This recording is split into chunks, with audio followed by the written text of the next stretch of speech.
First, we'll start with the East Division, previously a powerhouse in the QMJHL. Probably not as much so this season. David, we'll start with you. Your thoughts on the QMJHL East? Yeah, this is probably going to be the weakest division this season. However, it may have the league favorite in the Shawinigan Cataracts. They're loaded up front with the likes of Dennis Yan, Anthony Beauvillier, Alexis Daou. If Durgachev comes over, which is still a question mark at this point, he's currently playing in the KHL, and Shawinigan is still working with his team to try to get him over. If he comes over, they look fantastic up front. On the back end, they've got Samuel Girard, who's only 17, but he'll probably be the leader of that defense corps. Interesting in goal for Shawinigan. They're going with a 3-man system, and they're planning on sticking with that until the Christmas break. At that point, they'll evaluate and see if one of those guys can take the number one role, or maybe they'll have to look elsewhere to secure a number one goaltender for the playoffs.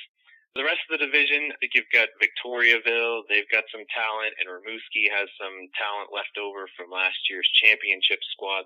They'll probably fall into those 2-3 positions. After that, you're looking at Quebec, Chicoutimi, and Baie-Comeau, who are probably looking at a rough season. Quebec does bring back some of the defense core from last season, and Callum Bouzous should be solid in goal, so I think they'll slide into fourth.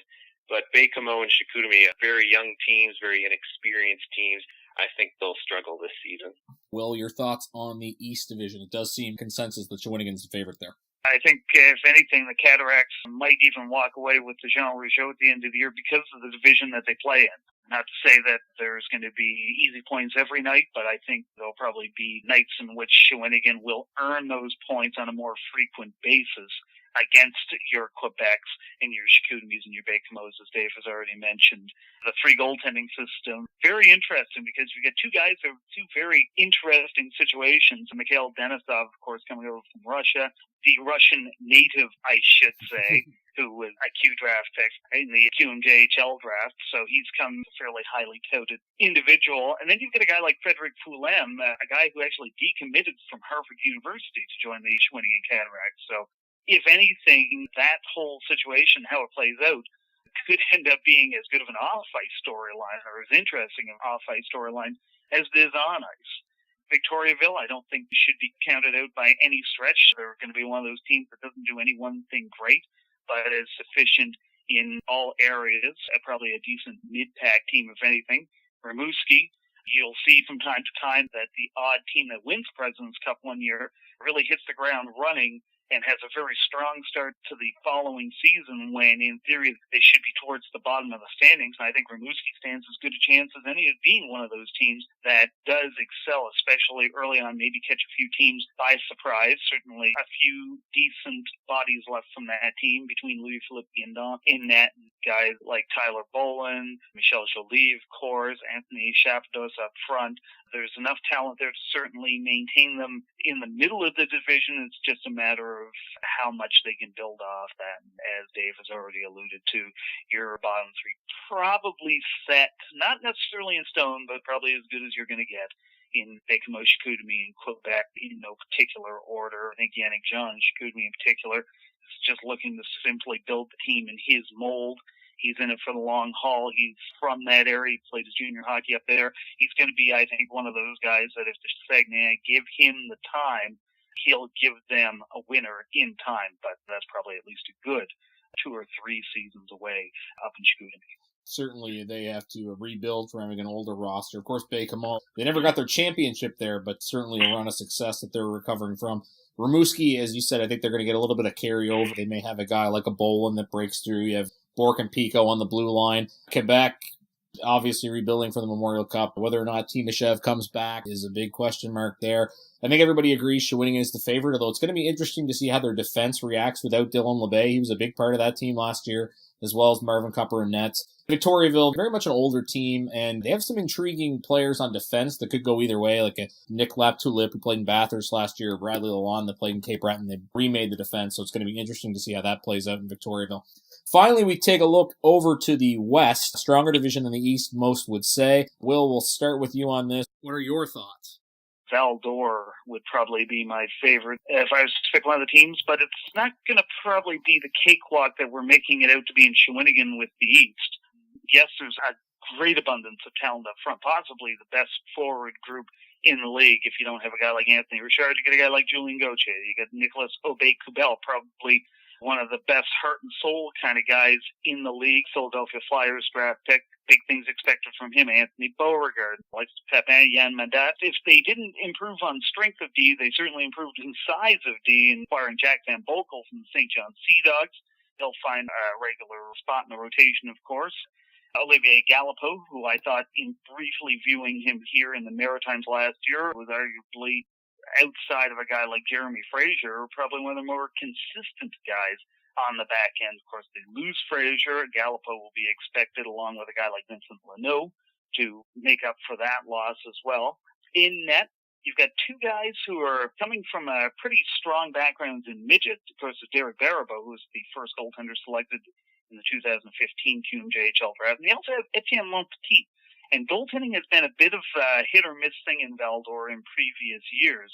Montpetit actually has a pretty good championship background from his midget days, going all the way to the Telus Cup final and losing in triple overtime back in 2014. So if he can parlay that championship experience into Major Junior, Val-d'Or might even have an even better, more well-rounded team than we're kind of alluding to. A team like Gatineau, of course, sounds cliche at this point, but you can never count out Gatineau.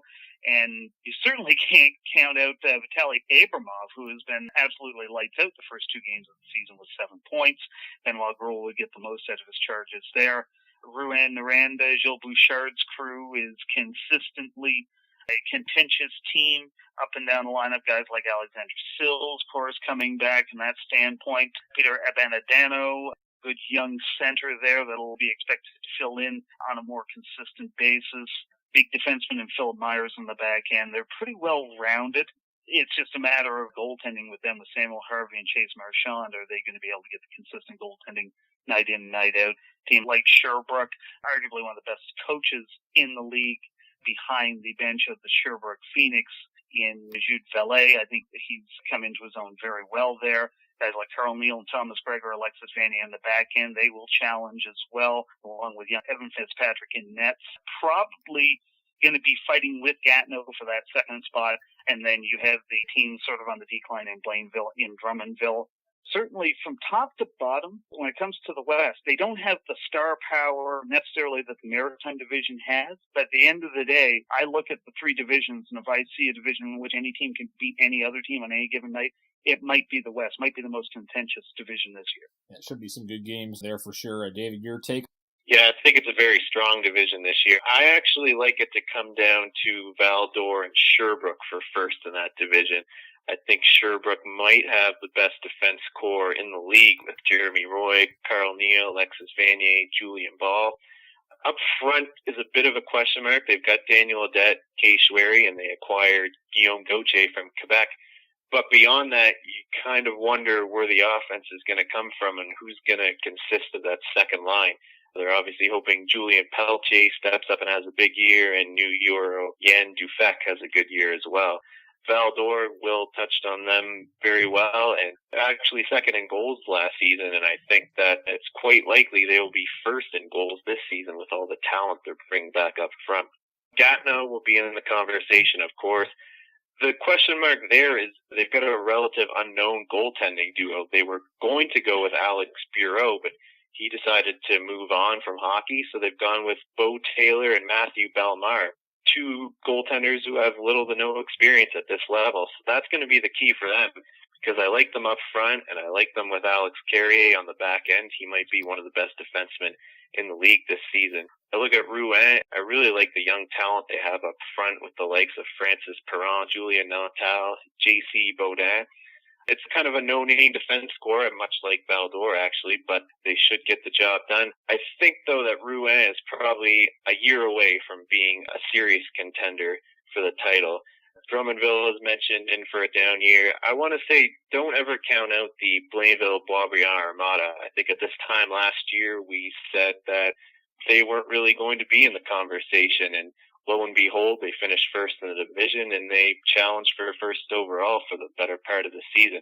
It's going to be tough with Nikita Yevpalov and Danik Martel moving on, but they have Samuel Montembeault in goal, And I like that decor with Philip Bureau-Blais, Guillaume Baudin, Nathaniel Halbert.